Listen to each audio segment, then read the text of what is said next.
Hello friends, இன்றைக்கி சூப்பரான ஒரு பீட்ரூட் தயிர் பச்சடி தான் பார்க்க போகிறோம். நல்லா க்ரீமியாக இருக்கும். இதுக்கு வந்து நம்ம பீட்ரூட்டை வந்து நல்லா வேக வச்சு எடுத்துக்கலாம். இந்த மாதிரி நாளாக கட் பண்ணி நீங்கள் வந்து ஒரு ஸ்டீமரில் போட்டு வேக வச்சு எடுத்துக்கோங்க.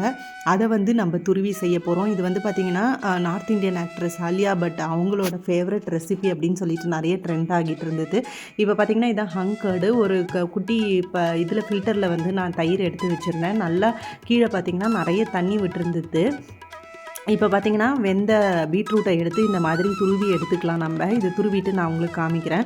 இப்போ பார்த்திங்கன்னா இதெல்லாம் ஒரு பாத்திரத்தில் சேர்த்துட்டு அதுக்கப்புறமா நம்ம வந்து ஹங்கர்டு வச்சுருக்கோம் இல்லையா, நல்லா கெட்டி தயிர். அது அந்த மாதிரி கொஞ்சம் நேரம் நீங்கள் வச்சிங்க அப்படின்னா கீழே தண்ணி பிரிஞ்சு வந்துடும். நல்லா கெட்டியாக தயிர் மட்டும் நம்மளுக்கு கிடைக்கும்.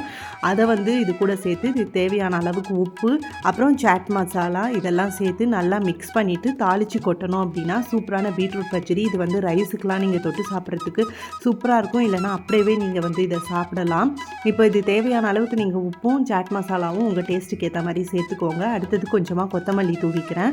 இப்போ வந்து திருப்பி எண்ணெய் சேர்த்து அந்த எண்ணெயில் கடுகு, ஜீரகம், அதுக்கப்புறம் பெருங்காயம் இதை மட்டும் போட்டு தாளித்து கொட்டிட்டோன்னா கருவேப்பிலை சேர்த்து சூப்பரான பச்சடி. நல்லா ஹெல்த்தியானதும் கூட, பசங்களுக்கெலாம் ரொம்ப பிடிக்கும். கண்டிப்பாக ட்ரை பண்ணி பாருங்கள். பிடிச்சிருந்துச்சுன்னா மறக்காமல் நம்ம சேனலில் சப்ஸ்கிரைப் பண்ணிக்கோங்க. ஸோ இவ்வளோ க்ரீமியாக இருக்குது பாருங்கள்.